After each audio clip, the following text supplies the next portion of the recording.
Joy in God, knowing Christ and making Him known.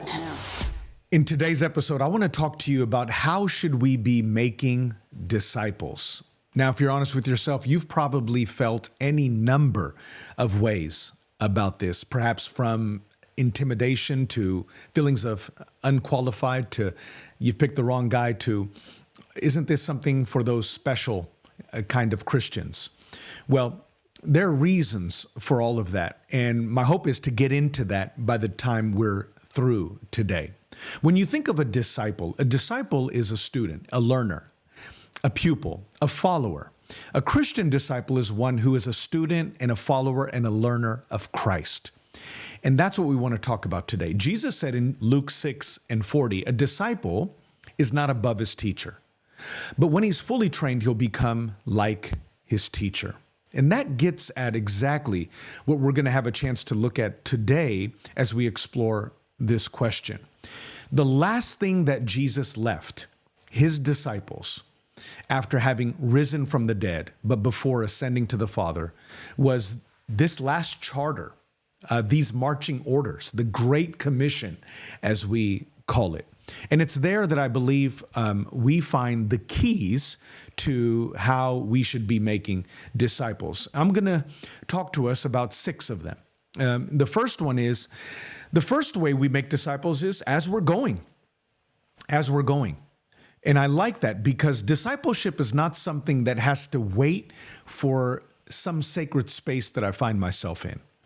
Jesus wanted to make sure that his initial disciples understood that discipleship is not something reduced down to some program or some place or some unique context. It's as we're going. It's a lifestyle. It's a way of life. It could find itself in the gym, at the grocery store, on our way to the gym or the grocery store, at church, away from church, at home, in the living room, in the kitchen, on the phone, as we are going about our way.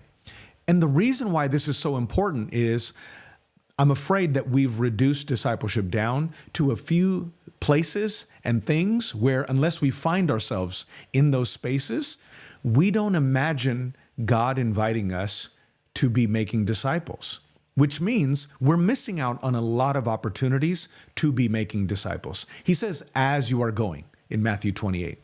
And that's a beautiful way of putting it because a lot of times people feel like unless God is calling me to China or to Africa or some far-reached place, there's no way that I could be called to discipleship. Well, what if it's across the street?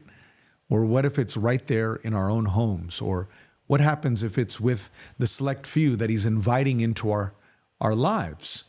And so we want to make sure that we take our cues from Christ and how it is that he invites us to be involved in making disciples. So the first thing is as we're going. Number 2, by baptizing. By baptizing. Jesus says there, he says, not only are we to be going and making disciples, we're to be baptizing them. This is interesting because baptism, waters of baptism, is the means by which we're inducted into our relationship with God and community. Now, the waters of baptism don't necessarily accomplish anything redemptive, but they do symbolize and signify what is. This is identity language. When we talk about waters of baptism, what Jesus is getting at is we're being baptized into the Father and into the Son and into the Holy Spirit. I'm taking on a whole new identity by being baptized. I'm dying to my old ways. My old self is being buried, and I'm coming back and out of the waters of baptism, symbolizing a newness of life, just as Jesus rose from the grave 3 days later. This communicates the fact that when you come to Christ and enter into a new relationship with Christ, you receive a new identity. You're no longer marked by your old or your previous identity. This is encouraging. There's hope here. There's new beginnings here. There's a fresh start here. There's a chance here to be able to envision and to see a life perhaps that I thought I'd never be able to have. And that's all because of Jesus. What defines me now is not me, nor is it others, nor is it even my past. What defines me now is who I'm in. I'm in Christ. You're in Christ. And so baptism is all about the fact that we have now become joined to Christ. We've been united to Christ. And therefore, this is a part of our discipleship, that if we're going to be making disciples right, we need to be helping them know who they now are in Christ. Because the more they know their identity, the more they'll know who their God is and who all they can become. And so baptism is key in knowing how should we be making disciples.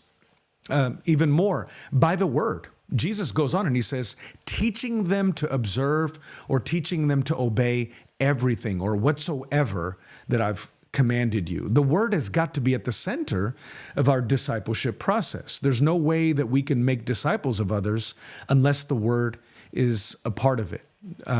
God has given us 66 books to be able to learn about him, to be able to learn about ourselves, and to be able to learn what his will is for our lives.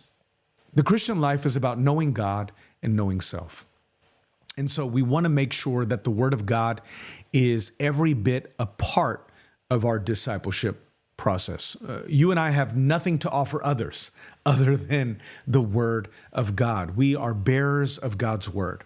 And so let's teach everything, not just some of the things, but everything that God has included in the scriptures to be able to see those who he's given us an opportunity to pour into and to invest in, flourish and to grow up into their newfound faith in Christ.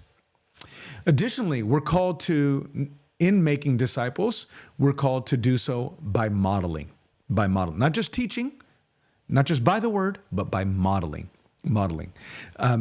When we show the life, it gives strength and credibility to the times in which we teach about this life, right? So modeling is very important. Paul says in 1 Corinthians 11:1, be imitators of me, even as I imitate Christ. Modeling is very important because this is where people get a chance to not only hear us teaching what's right, but showing and modeling what's right. They get a chance to see the evidence of what's being taught lived out in our very lives. This doesn't mean that we're perfect. This doesn't mean that our lives are sinless, but it does mean that our lives are genuine. And that's what those that God's going to lead us to disciple need to be able to see. They need to be able to see these truths that are found in Scripture, these teachings that are now being taught, appear in actual places and contexts in life. And this is why modeling is so important. Jesus, when asked where he lived, he didn't just give people an address. He would say something like, come and see. He brought his disciples along. He showed them the things that he taught. And it had credibility and it gained all the more traction in their own lives and in their own faith. Additionally, I would say, speaking to making disciples in community, I'm afraid sometimes we limit discipleship to the expert, or we limit discipleship to a select few individuals to be done on behalf of the rest of the church. When we look carefully at the New Testament, what we notice is that discipleship was something that Jesus left for the whole church to be about. And I don't want you to miss that, because that is very critical to understanding how we should be making disciples. The church, the community, should have every part to play in making disciples. This does not mean that every member of the body is playing the exact same role. However, every member of the body is playing a role. And that could be prayer, that could be encouragement, that could be the ministry of presence, that could be teaching, that could be hospitality. There are so many different roles that God envisions his body, his church, the community playing in the disciple-making process of those who are a part of the church. And therefore, let's make sure that discipleship is not just something done on YouTube, as wonderful as those platforms are. It's not just something done by one individual. It's not something done from a distance, but it's something that's done within the fabric of a community, a living body. And lastly, I would say discipleship is supposed to be something that's done with Jesus, not by ourselves, but with Christ. He says in Matthew 28:20, "And lo, I am with you always, even to the end of the age." He says, apart from me, you can do nothing. We cannot make disciples in and of our own strength. Discipleship, if it's going to happen at all, it's going to happen with the presence of God.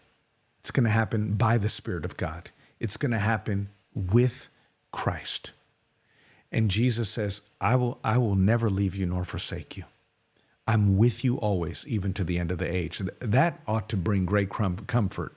That ought to bring great encouragement to know that as I am going along, seeking to be obedient in making disciples of others, I can have the peace of mind of knowing I'm not alone. This is not just me doing this thing. This is me with Christ by my side and with the help of the Holy Spirit who lives in me to make this a reality.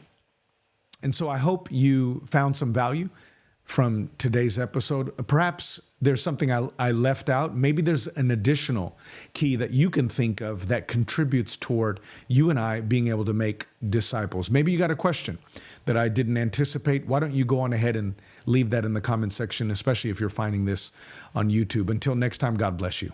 Joy in God, knowing Christ and making Him known.